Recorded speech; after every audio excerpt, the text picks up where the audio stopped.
Kalau ngomongin saham otomotif, biasanya yang muncul di pikiran kita adalah produsen mobil atau motor. Tapi ada satu emiten yang produknya hampir selalu dibutuhkan kendaraan berbahan bakar bensin, yaitu busi. PT Multiprima Sejahtera Tbk atau Elpin sudah berdiri sejak tahun 1982 dan saat ini memproduksi serta menjual busi merek Champion di Indonesia melalui lisensi dari Federal Mogul Ignition LLC Amerika Serikat. Pertanyaannya, apakah saham ini masih menarik untuk dilirik saat ini?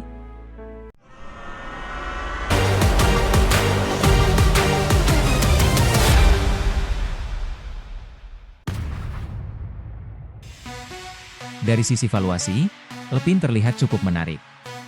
Saat ini perusahaan membukukan EPS TTM sebesar Rp76,56 per saham. Dengan harga saham sekitar Rp402, membuat pernya hanya 5,25 kali. Artinya, investor hanya membayar sekitar 5 tahun laba untuk memiliki bisnis ini. Yang lebih menarik lagi, price to book value Elpin hanya 0,48 kali. Dengan kata lain, pasar menghargai perusahaan ini bahkan di bawah nilai bukunya. Secara sederhana, valuasi seperti ini sering dianggap murah oleh investor value investing. Namun tentu saja, valuasi murah saja tidak cukup. Kita tetap perlu melihat kualitas neraca dan kemampuan perusahaan menghasilkan kas. Elpin memiliki kas dan setara kas sebesar Rp65 miliar, sementara total asetnya mencapai sekitar Rp394 miliar. Artinya, sekitar 16% aset perusahaan berbentuk kas yang siap digunakan. Rasio ini bisa dikategorikan cukup sehat. Perusahaan memiliki bantalan likuiditas yang memadai untuk mendukung operasional maupun menghadapi kondisi bisnis yang kurang ideal. Memang bukan kategori sangat besar seperti perusahaan yang menimbun kas puluhan persen asetnya, tetapi angka 16% menunjukkan posisi keuangan yang relatif nyaman dan tidak ketat dari sisi likuiditas. Sekarang kita lihat kemampuan perusahaan dalam menghadapi utangnya. Elpin memiliki kas sebesar Rp65 miliar, sedangkan total liabilitasnya hanya sekitar Rp33 miliar. Artinya, kas perusahaan hampir 2 kali lebih besar dibanding seluruh kewajibannya. Rasio seperti ini tergolong sangat kuat. Bahkan secara teori, perusahaan mampu melunasi seluruh liabilitasnya hanya dengan kas yang tersedia dan masih menyisakan dana cukup besar.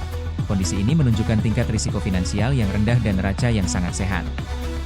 Bagi investor jangka panjang, posisi seperti ini tentu menjadi nilai tambah yang menarik. Selain laba, arus kas juga menjadi faktor penting. Elpin mencatat operating cash flow positif sebesar Rp14 miliar. Free cash flow-nya juga positif sebesar Rp14 miliar. Jika dihitung per saham, free cash flow mencapai sekitar Rp31,8 per saham. Dengan harga saham saat ini di kisaran Rp402, maka FCF yield-nya berada di sekitar 7,9%. Secara sederhana, jika kemampuan menghasilkan free cash flow ini dapat dipertahankan, maka waktu balik modal teoritisnya sekitar 12 hingga 13 tahun. Angka ini cukup menarik untuk ukuran perusahaan yang memiliki neraca sehat dan valuasi relatif murah. Bagi pemburu dividen, Elpin juga punya daya tarik tersendiri. Dividen TTM tercatat sebesar Rp45 per saham dengan dividen yield mencapai sekitar 11,19%. Payout ratio-nya berada di level 85,86%, yang berarti sebagian besar laba dibagikan kepada pemegang saham dalam bentuk dividen. Menariknya lagi, sejak tahun 2020 perusahaan konsisten membagikan dividen setiap tahun tanpa putus. Yield di atas 10% tentu terlihat sangat menggiurkan. Namun investor tetap perlu memperhatikan apakah laba dan arus kas perusahaan mampu menjaga tingkat pembagian dividen tersebut di masa depan. Jadi, Elpin saat ini menawarkan kombinasi valuasi murah, neraca yang sehat, utang rendah, serta dividen yield yang tinggi. Tapi seperti biasa, keputusan investasi tetap harus mempertimbangkan prospek bisnis dan risiko yang ada ke depan. Kalau menurut kalian, apakah Elpin layak masuk watchlist atau bahkan koleksi dividen jangka panjang? Tulis pendapat kalian di kolom komentar. Jangan lupa follow dan subscribe agar tidak ketinggalan analisis saham menarik lainnya.